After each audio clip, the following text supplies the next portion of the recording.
All right, everybody, welcome to Steve Austin's show. Bear with me today. I woke up feeling like crap. I don't know if I've got the flu or what, but I canceled my guest because I didn't want to get anybody sick. And I said, you know what? Hell, I'll just go to the computer and try to make chicken salad out of chicken shit. And so today I am going to talk about the final match of my career. And that was at Wrestlemania 19 against The Rock at Safeco Arena in Seattle, Washington. Now, the match, it's an interesting match, and there's a lot that goes into this match.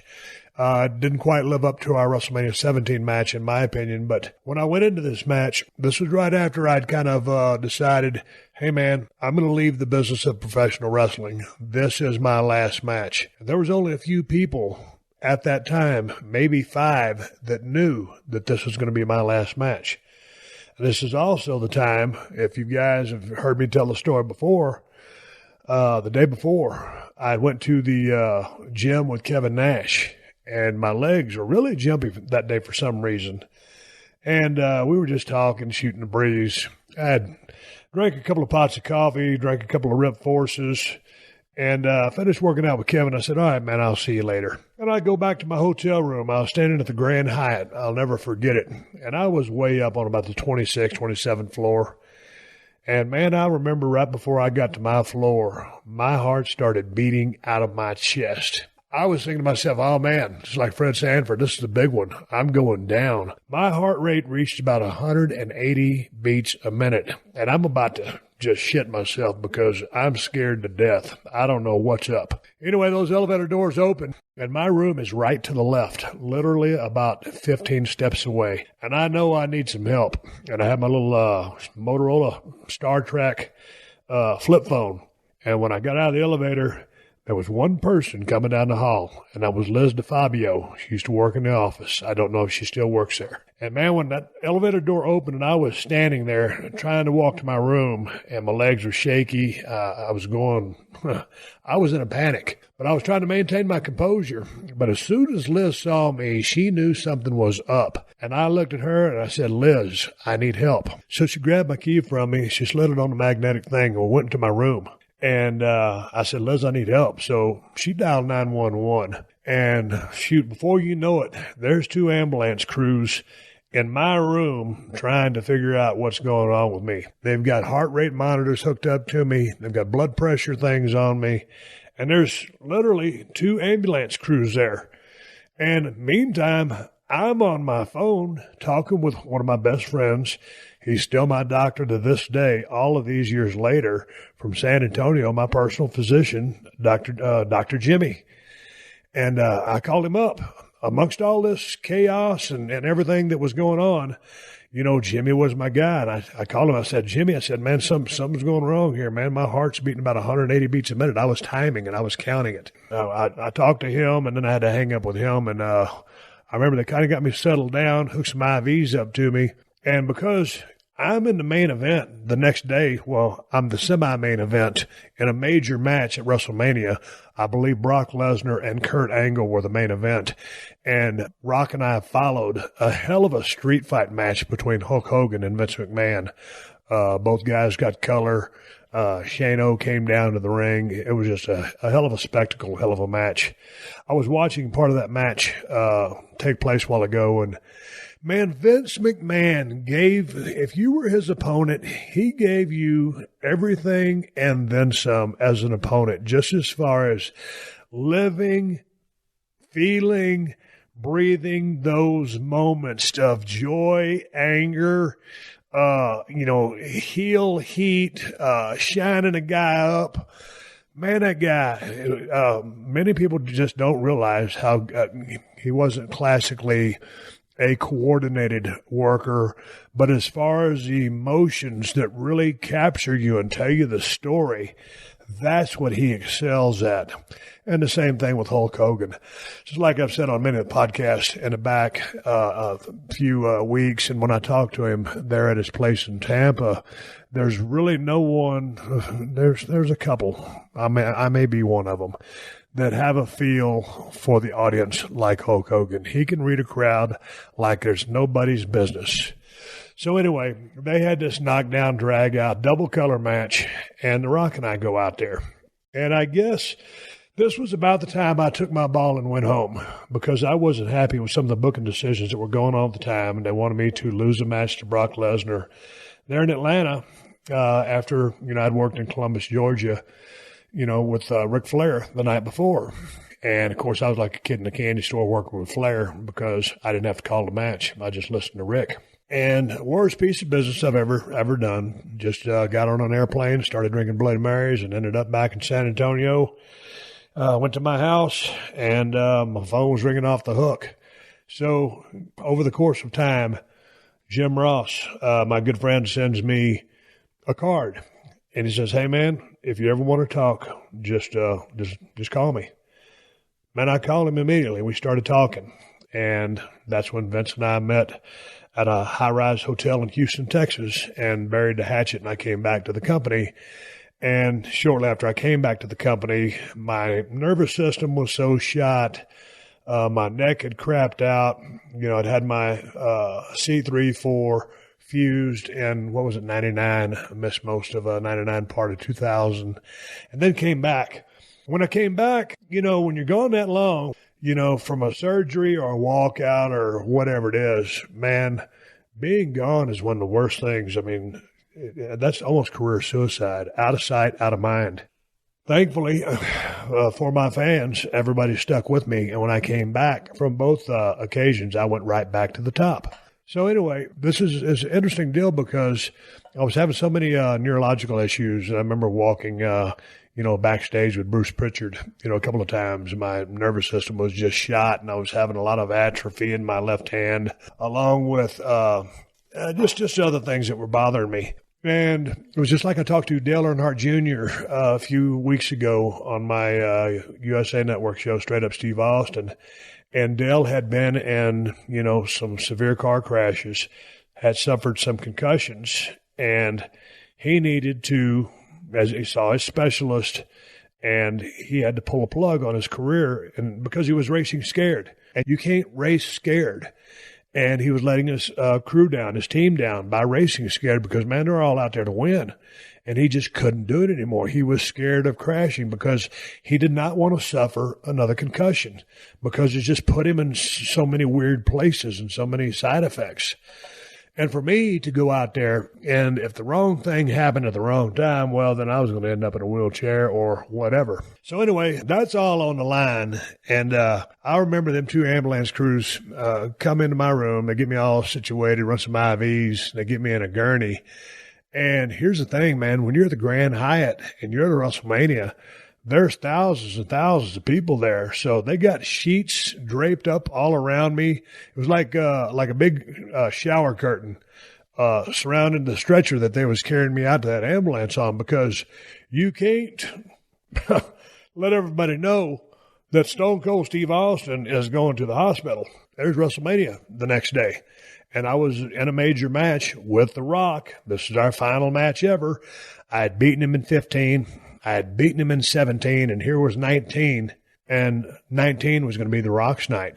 And so I go to the hospital, and they don't know what's wrong with me, but they do figure out that I'm severely dehydrated, and they put about 4 liters of fluid in me. And then they think, okay, hey, man, this the way this guy's acting, maybe he has a pulmonary embolism. So they do a bunch of scans, x-rays, all kinds of stuff on my chest cavity, and, of course, there's nothing wrong with me other than the fact that I was severely dehydrated, drinking too much wine at night, and drinking way too much coffee and all those caffeine drinks before I went and worked out. And after running so hard for so long, it finally caught up with me, and the shit hit the fan, and my heart just wigged out. So anyway, as I'm sitting there looking at Liz, she's looking at me. I know I need help. All of a sudden, I'm in the hospital.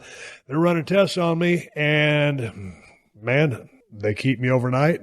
I remember going to sleep in the hospital, and I'll never forget when they carried me to the hospital, I said, hey, man, I had the wherewithal to grab my backpack.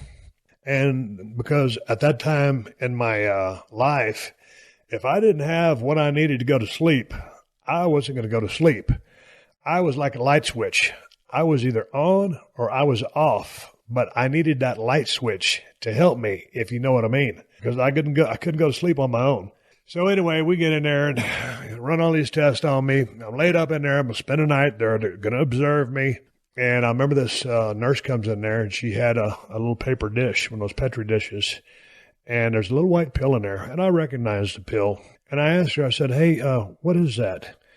And she said, well, that's a soma. That's going to help you sleep. When she says that, I'm thinking to myself, well, one soma ain't going to do the trick. But I didn't tell her that because most people don't take somas.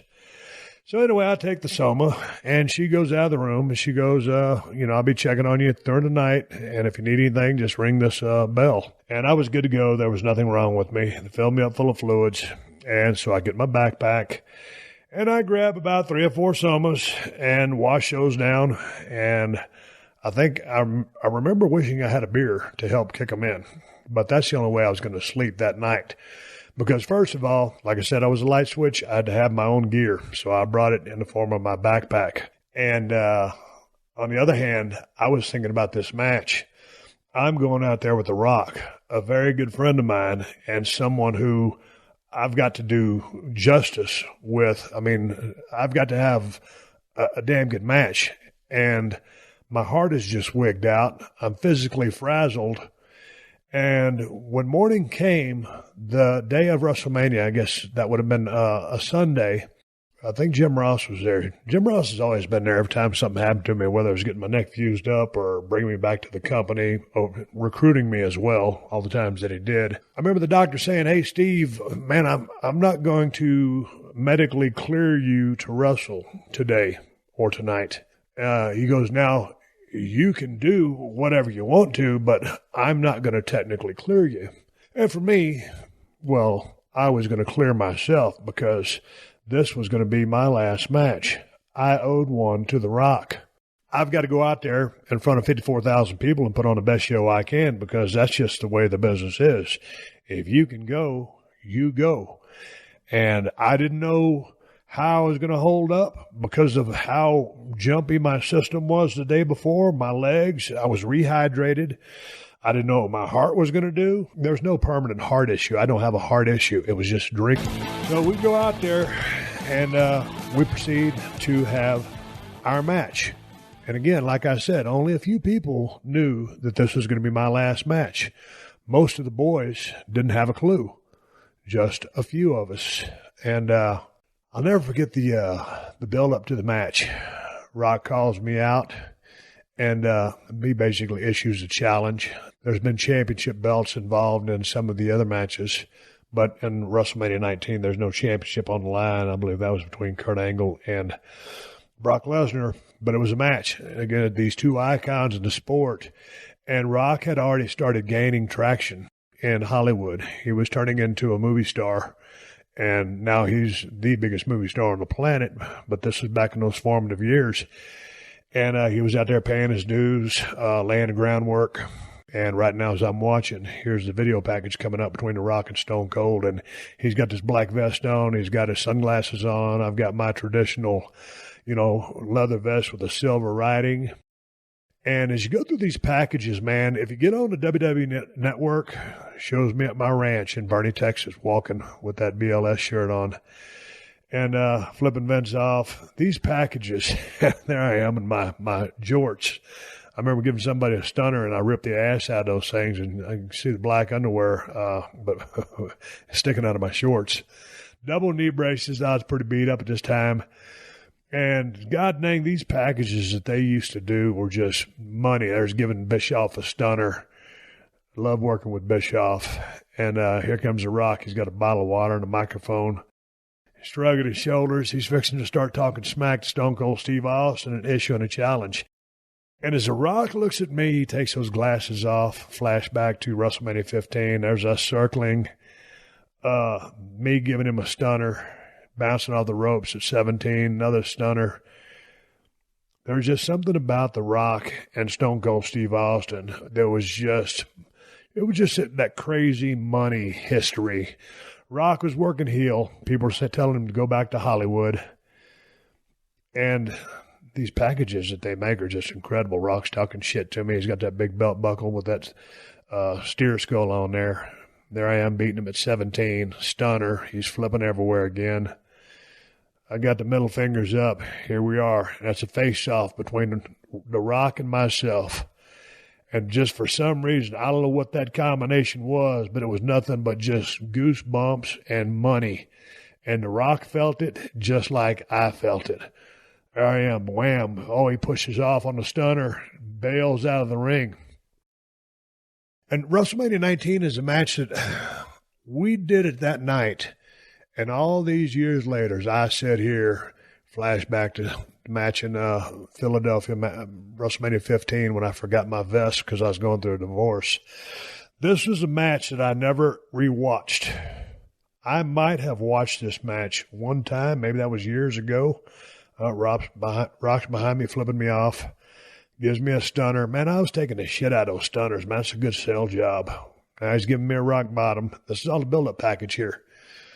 God dang, the build-up packages were just amazing. As much as I love 17, this 19 build-up package is a sumbitch. Boy, he's flipping me off, and I'm just looking at him, and just nothing but daggers. I'm wearing his ass out in the corner right here. He's flip-flopping and selling for me. He misses the elbow. I clothesline him over the top rope. Big clothesline. He just hits me with the stunner. Back to it. Clothesline over the top end of these packages are just going back and forth. But I'm wondering, what kind of match can I give The Rock? When we were down there in 17 in Houston at the Astrodome, where we set an all-time attendance record, same here, everybody on the card did because we weren't headlining this. There's a helicopter coming into the sunset and showing Seattle. I didn't know what kind of time we were going to have in this match. I didn't really get a chance to talk with The Rock very much about this match. When we worked in 17, we went out to a steakhouse in Houston, Texas. And we had Pat Patterson was there, and I was drinking a, bottle of wine, and we were just, hey, man, how about this? How about that? Oh, man, this would be cool if we did this here and did that there.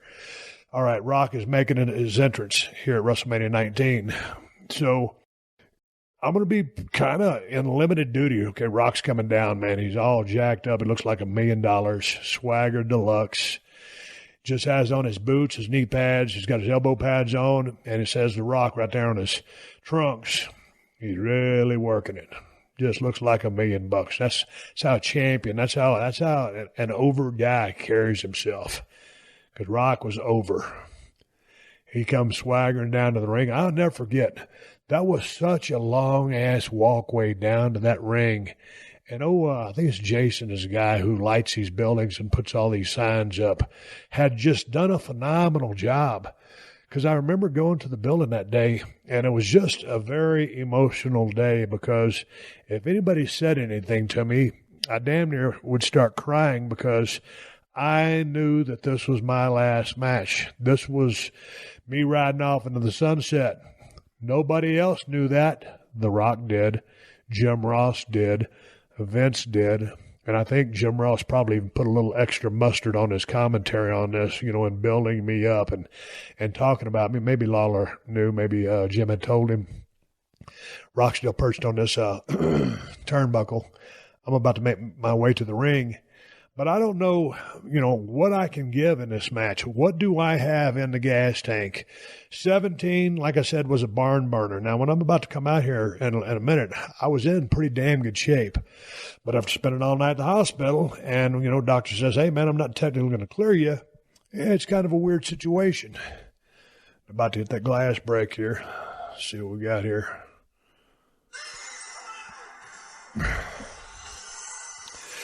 Man, it's a hell of a response.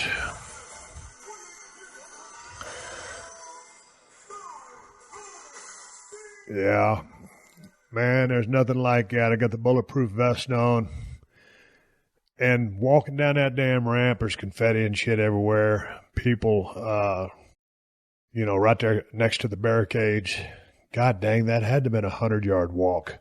It just felt like forever, and you're just taking it all in, and you're looking at everybody, and you're kind of charged up with adrenaline. But at the same time, after everything you've been through the night before, you're like, hey, man, what am I going to be able to give this cat? Can I, pull through and give him the match that he needs to have, because he's going to go on and go make a movie, I believe.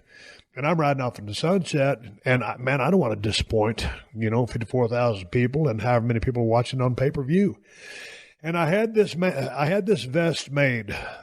Terry Anderson, the seamstress, used to make every single one of my vests. And this particular vest has OMR on it. One more round. Nobody knew what that meant. I had this vest made specifically for this event because I'd had a talk with Vince, and I can't really remember the talk with Vince or how I even decided that I was going to walk away from the business. But the decision had been made, and I had this vest made for this match. I just hit a turnbuckle, and Rock and I are just staring at each other right now. I do believe The Rock was a little bit emotional at the end of this match because he knew how much I love the business, and he knew that he just had my last match with me. There's Earl Hebner. Earl don't know what's happening here, man. He's like, hey, man, what's going to happen here? I'm taking my vest off, and there's always daggers when I'm sitting there staring down The Rock, just staring a hole through him. He's edgy. Oh, he starts. I block his punch. I'm starting to light his ass up. Man, I've never start so many matches with anybody except The Rock. And I've jump started a bunch of matches, but for some reason I flipped off Earl. It's always good to jump start a match with The Rock. Oh, I go for a stunner. He pushes off, powders out. He's the heel. There I am in the ring. Rock's mother effing everybody. Bam! I just clotheslined the hell out of him. He's kind of doing the old walk back to the dressing room routine, and I clotheslined him, ran his head into the barricade. He's selling for me, big chop. Here we go. We're working our way back to the ring. And here's some stairs. How about some stairs? And threw his head down into the stairs. He's selling around over there to commentary.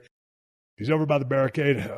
I chopped him again. What was going on? I just chopped him again. I don't know why I'm chopping. I chopped him again. Ric Flair was the king of chops, and they always elicit a response, but, the chop wasn't so much a part of my arsenal. I just picked Rock up and dropped him across that barricade, clotheslined him on the announce table. Great bump by Rock. Goes cattywampus, ass over tea kettle. All the announcers had to scatter. There's Michael Cole. I'm following behind Rock. He's staggering out in front of the desk. Earl's giving me some cues. Hey, man, let's get this thing back in the ring. Rock goes back in the ring. I say, no. We're going to go over here first. And there's his family, his mother and his wife at the time. And so I pick him up and drop his throat across that damn barricade into the stairs. Rock goes down, selling that shoulder. I'm not even breathing hard here. I was in really good shape, other than the fact that I'd been in the hospital the next night. I wasn't going to run out of gas. I had plenty of wind in the tanks. Although I spent the night in the hospital, okay, I'll go. I go for the old hand stomp, and he moved. I stomp it with a second to take here. Oh, Rock's moving. We're a little bit out of sync there. Rock's draped across the second rope. I'm kicking him, putting the boots to him. Trying to get a mean streak going here, trying to just kick his ass because he had worked up a hell of a set of steam on me on this build-up. And, again, they used a Limp Bizkit song. I don't know the name of the song, but for some reason, man, that My Way for WrestleMania 17 just worked for me and The Rock. And right now I'm on offense. Just basically a belly-to-back suplex. Okay, I'm going in for my first cover. Rock kicks out. Picking his ass up. Probably going to about to turn around here. I've got him in a turnbuckle, sending him in. He's going to take this turnbuckle. Wham! Takes a hard turnbuckle. He's selling his back. Send him into another turnbuckle. Wham! He's selling his back. Probably a little reversal here. Send him into the turnbuckle. Oh, yeah, there's a big reversal. Here it comes. Wham! I clotheslined him out of his damn boots. Talking some trash to him. Rock's coming up. Working a very deliberate pace. The pacing to this match is good. It probably wasn't as quick as the WrestleMania 17 pace that we set. And, dude, you're talking about two guys. Rock probably weighed 275. I was probably weighing 255. Rock was a big dude. He was probably 6'4", 6'5", but always, oh, man, he just clipped me from behind. But Rock could go. Rock would never blow up on you. You didn't have to worry about Rock's cardio. And you didn't have to worry about mine either, because if I did blow up because I'd been out drinking, well, I was just going to work through it. And that was part of the things that a lot of people said, hey, man, Steve, you never blow up. Oh, I did. I just kept going. And so here comes The Rock. Oh, takes out my left knee again. Got the double leg braces on. It's logical that he would start working my knee. He's coming up. I've been on offense all this time, and now it's time for Rock to get his shit in, and he's going to open up a can of whoop ass on me and get some heat. I'm on top of the announce desk. He just threw me up there, and now he's going to grab my leg and slam it down into the top of that damn announce desk. Rock just scared off Earl Hebner. Bam, working my knee again. Just putting in work, just doing work that makes sense, logical work. And as mine was just a general can on him, maybe working the back. Oh, man, cameraman goes down. Is that Stu? Okay, I'm just selling around. I think we're back around maybe to his family. And now throws me back in the ring. Shit cans me back in the ring. There goes Earl. Here comes The Rock. I'm selling into a corner. I'm basically, feeding him that leg just by being positioned away from him. Rock's really kicking the shit out of me. I'm down on a knee here. He's working that knee. I think he's fixing to go out and wrap that thing around that turnbuckle. Here he goes.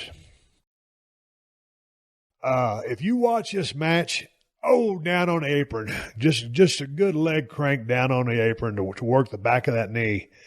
Jim Ross is really doing an awesome job on the commentary. Him and Lawler, I believe. Michael Cole and those guys are there. All right, here he goes. He's got Earl's trying to get him off of me. Big punch from The Rock. I'm basically straddling that post. He's got the left leg, and he's just racking it into that steel pipe. It makes sense. You got the two damaged wheels, got the leg braces. What body parts are going to work? It makes sense to work a leg of Stone Cold, take his power out from underneath him. Obviously, the knee history, it's a logical body part to work for The Rock. He's pulling me back up here. We come to center in the ring. Oh, I block his punch. It's time to fire up a little bit.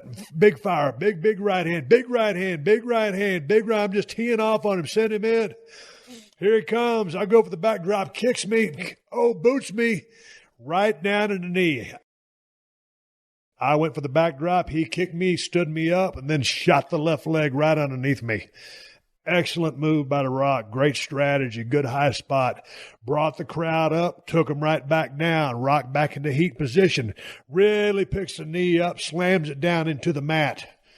I'm selling that wheel. There's Hebner. Probably giving me a time cue. Rock with a step over. That's basically like a sharpshooter. Here's the thing. When Rock and I did sharpshooters on each other, Rock's really working that sharpshooter. And I'm twisted up, contorted in pain.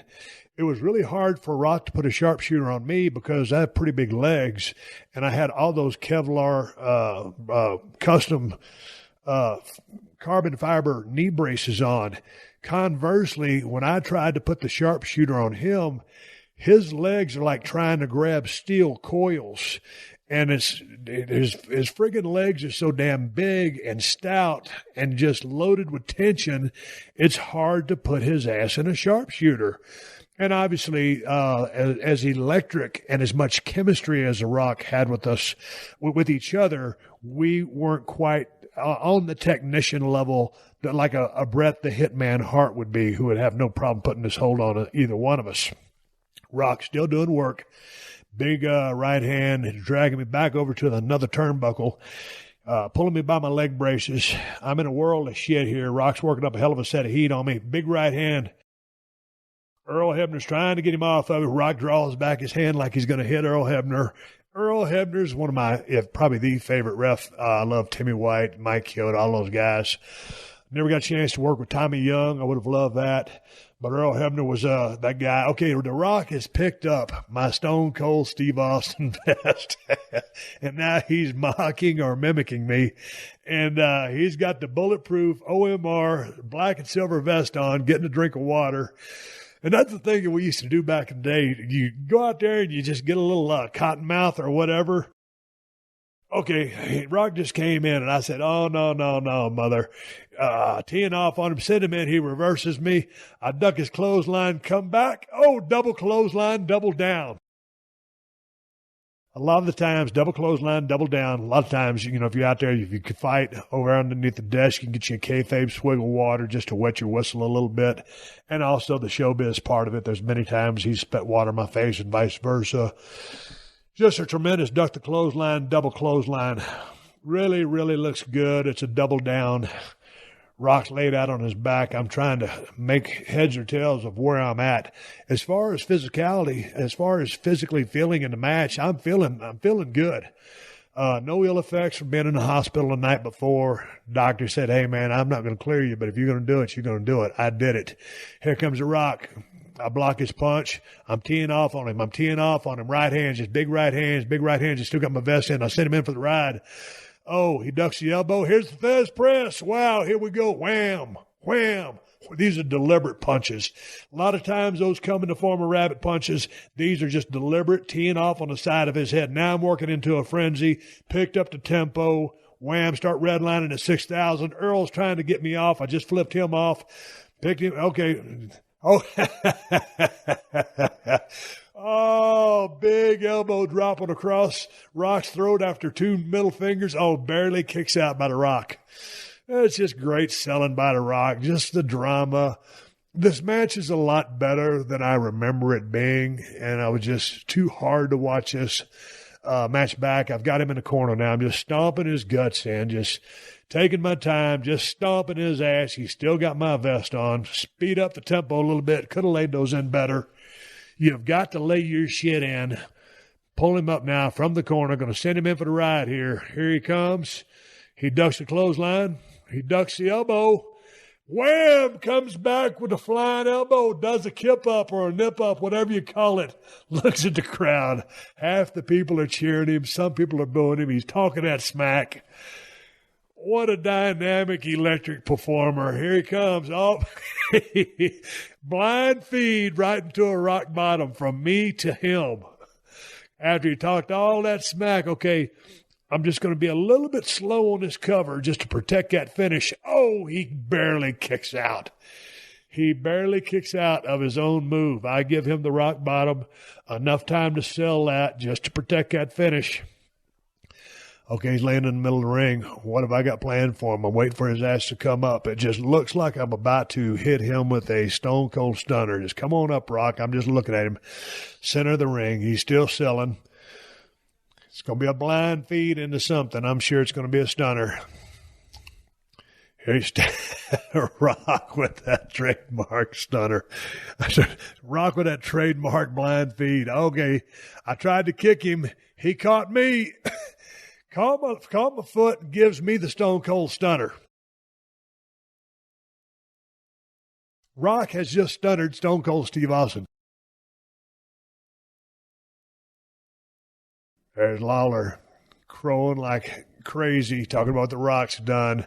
Okay, Rock's taking his time a little bit here. Hooks the leg, but he's giving me time to protect that finish. Boom, just barely kicked out of that thing. Just the perfect amount of just dead time to protect the finish. Okay, we're both just selling like crazy here. It's been a pretty good battle. I don't even know how long this match lasted. Rock is still wearing my vest. Here he comes. Waiting for Stone Cold to come up. Okay, man, I'm staggering here. Man, I look like that wildebeest out there in the plains, and looks like his lion's fixing to get me. Blind feed into wham, a big right hand from the Rock. Just teeing off on me. Just sweat flying everywhere. Oh, man, now he's just knocking the trash out of me. Great punches by the Rock. Double birds. I duck his big punch. Give him a stunner. Big classic flip up from the Rock. He's laying there, spread eagle. He is just out. He's just shellacked me with a bunch of right hands. Okay, here I'm scrambling for the cover. Oh, big kick out by the Rock. Perfect timing on the Rock. Perfect timing for me as far as the cover. Sense of urgency was there. Drama off the charts.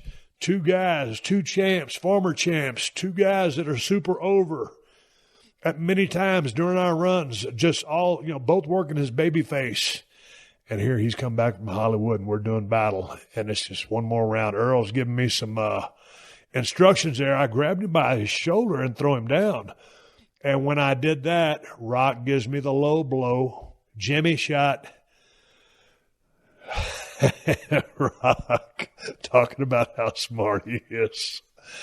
Oh, you can have it up with the best of them. All right, I'm laying there selling my balls. Rock's looking at me. He's got my vest on still. I guess he wrestled half of the match in my vest. Looks like he's going to scoop my arm together there with his foot and go for the people's elbow. I'm in perfect position. Rock milks it perfectly. Looks at that crowd. Crowd's coming with him. He's fixing it. There he goes. Gives us the signal. Jumps over, crosses over. Here he comes. Boom. I move just in time. Come up. Wham. Oh, go for the stunner. Push off. Pine. Okay, he just shit cans the damn vest. To hell with this. Now he's serious. Pulls off the other damn thing. Goes to hit the ropes. I moved on the first elbow, but here he is. Wham! He nails that one. Right in the heart. Dagger shot. 1, 2, 3. Oh! Kick out 2.5. 2 3/4. Rock can't believe it.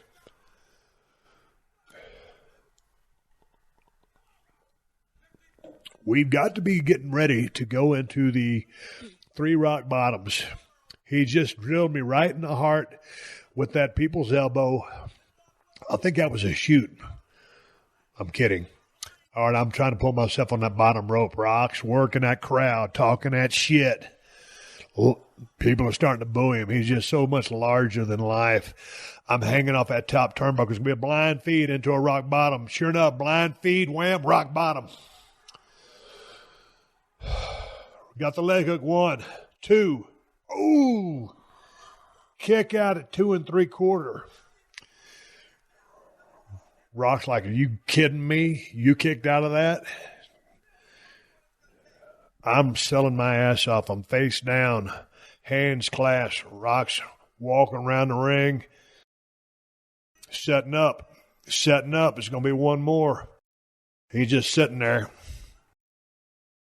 It's kind of like that, just hands on his thighs stance. Here comes, boy, that rock bottom really just took it out of me. Really took it out of me. Coming to my feet, crawling up. It's going to be another blind feed. Oh, Harry's got me. Okay, I'm giving him the elbow. I'm going to escape. Oh, God damn it. Turned right back into it to come with like a clothesline maneuver. He got up under me. Another rock bottom. God dang, kick out 2 5/8. That was a desperation. And that rock bottom, if you can shoot on a rock bottom, that thing looked like a shoot. Had a guy send me an email who said, hey, man, those 3 rock bottoms look like they hurt. Now, they didn't hurt, but these rock bottoms look premier. All right, I am face down. I've had about all I can take. 2 rock bottoms. No one's ever kicked out of 2 rock bottoms. No one ever kicked out of a rock bottom. It's going to take one more to beat me, Rock. It's probably going to take one more. All right, I'm trying to come up. Rock's sitting there. He's got his hands on his thighs. Athletic crouch, just waiting for me. He's ready to spring into action. He's like a jaguar waiting for that wildebeest to go to that water hole. Spring his attack. Man, I'm about 3/4 out of it. We're going, okay, here's this last blind feed. Here it is. All right, big pause. Just pause. Wham! Boy, and I just kind of buckle up on that one.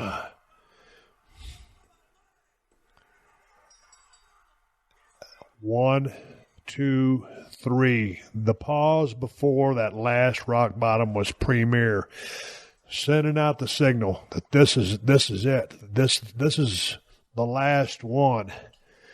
The pause, a dramatic pause to let the people in and see what was going to happen. Covered me. It's sitting right beside me right now. I'm just kind of laying there, 54,000 people. Rock's looking down on me as his night office pushes Earl away. You got some words for me here. Man, picture perfect rock bottom, and Rock gives me some words there before he steps off, and he goes and hits his turnbuckles. puts that big arm up in the air. And I'm laying there in front of 54,000 people just selling the shit out of 3 rock bottoms. Selling the shit out of one more round.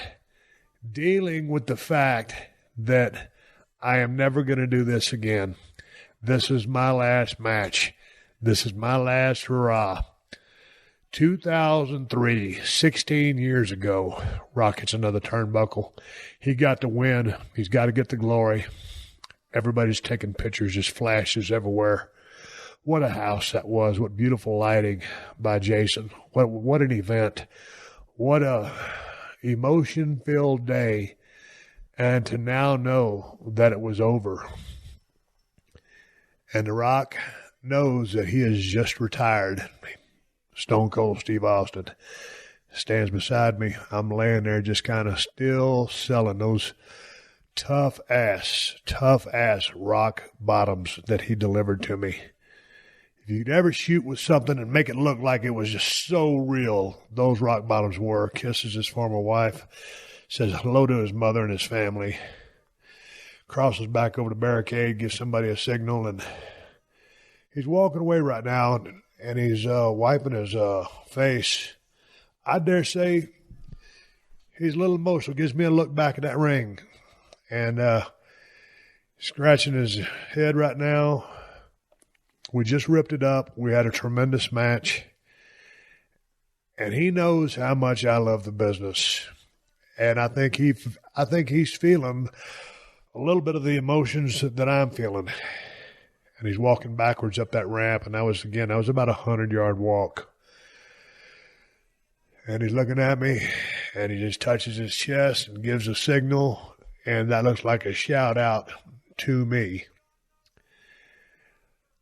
Cut back to the ring. I'm standing by the ring.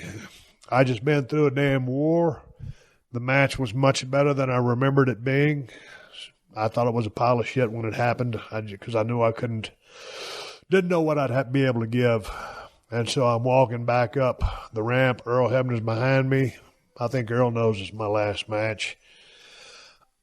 I got a sense here when I get to the top of the ramp, I stop to give the people the double birds, meaning, you're with me, not flipping them off. When I held up those double birds, that was me giving the people the signal, hey, man, fuck everybody.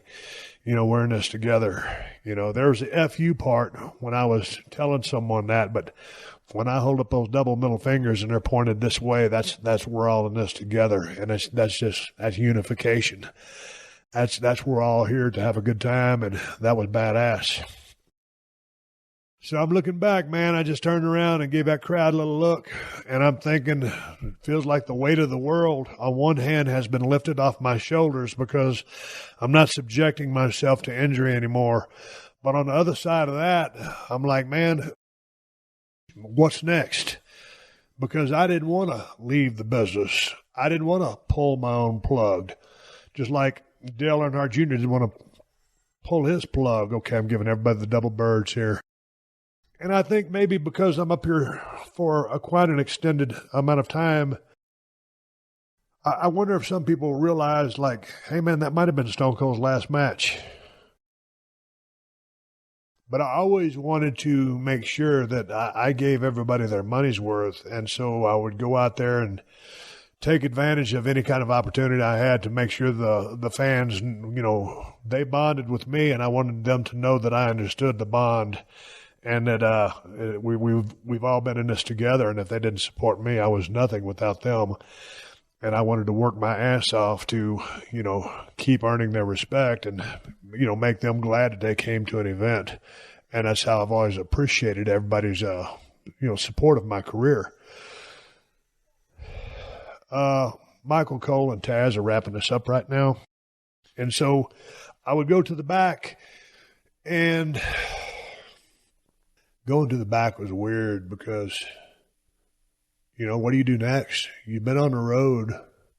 You've had some high times, some mid times, and some low times. You quit the company. You came back. You got fused up. You came back. The fans accepted you back. They wanted you back. And now where do you go from here? And I remember I think it was after this match, or was it during the day, we did some interviews about this event, and I think I'm fixing to get a chance to look at some of that footage for the first time in 16 years. And it was time for me to ride off in the sunset, and someone would just immediately step in and take my place on the card. Now, they would need to get over, but they would be, taking my place on the card. And the fact that I was able to make it through that freaking match, pretty damn good match.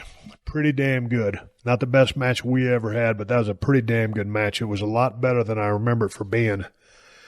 And to go out there and not quit and say, hey man, doctor said I couldn't wrestle. Man, that's just not how we're wired. It was like when I got, dropped on my head in 97 there in Meadowlands Arena.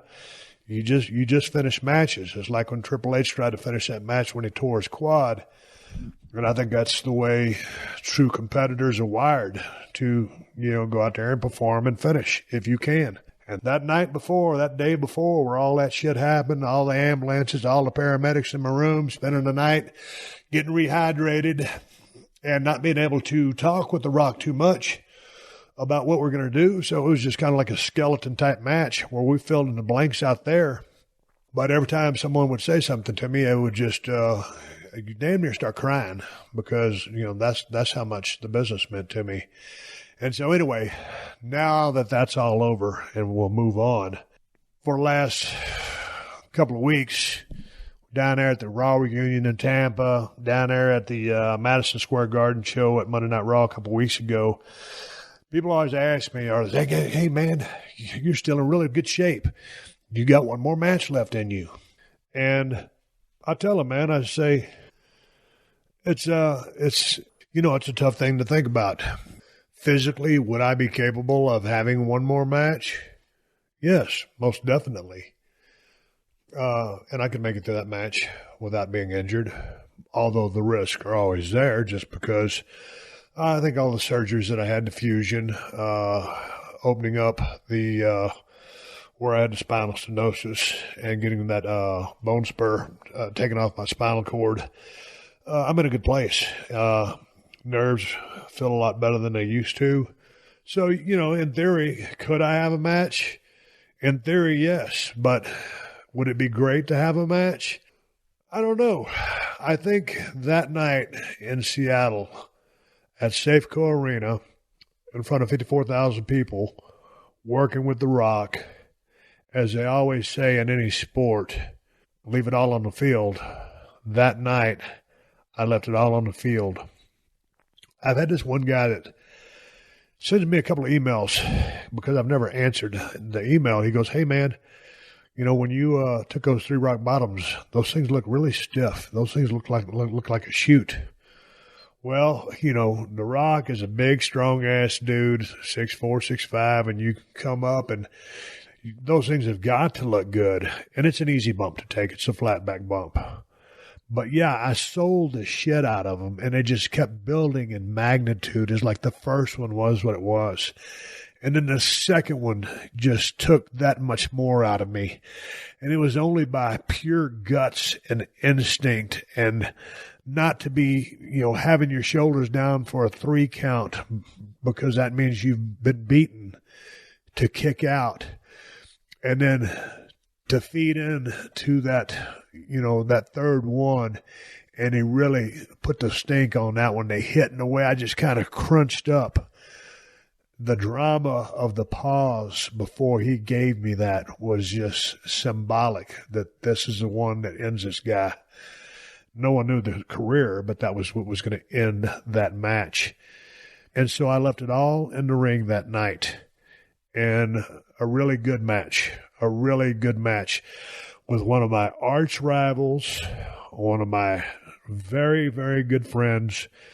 I remember Rock when he came there, and then we started doing business together, and he ascended to the heights that he ascended to, and was just a magnificent performer. And we just, for some reason, those build-up packages and all that stuff and laying those angles down was always so much fun, and we were both like, two kids at a candy store doing business with each other. When you see those visuals, if you get back on WWE Network, you watch the build-up for that match, and it's right after that Hogan-McMahon street fight, which was a hell of a damn match, and right before the main with Brock and Kurt. Man, that's a hell of a damn build-up package, man. That is a sizzle reel that will make you interested in that match, and it was a very interesting night at the office. So, yeah, I could have another match. Yeah, but I'm done.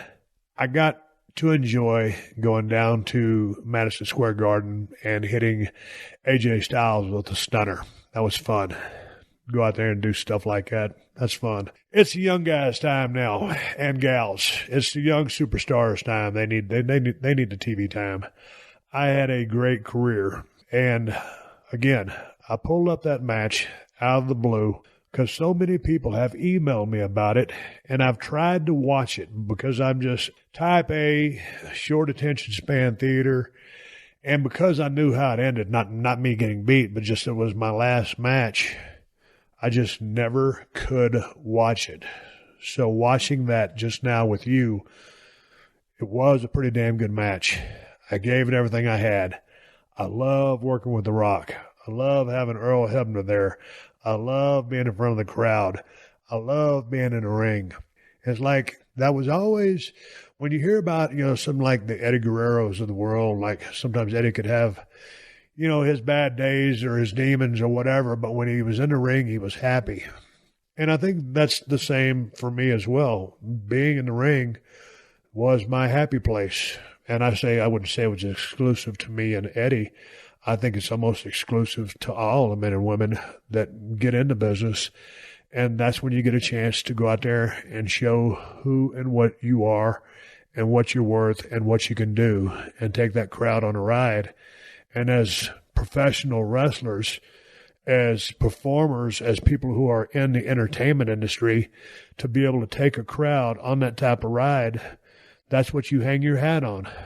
And it's like, when I go back these days and I get these monster pops going out there and stun AJ Styles and I drink some beer and the crowd just loses its mind and blows the roof off the place, that's awesome. I love it.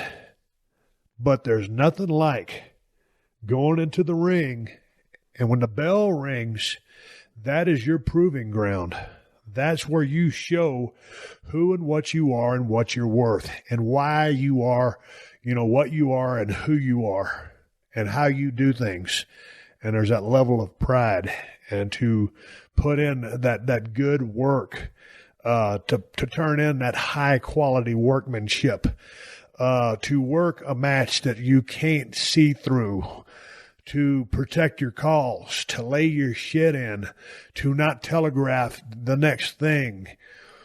Recently, I was on YouTube after Harley Race passed, and I saw this match from 1977 at Sam Houston Coliseum between Harley Race and Terry Funk. It was for the World Championship, and it was a 2 out of 3 falls match. It went 40 minutes.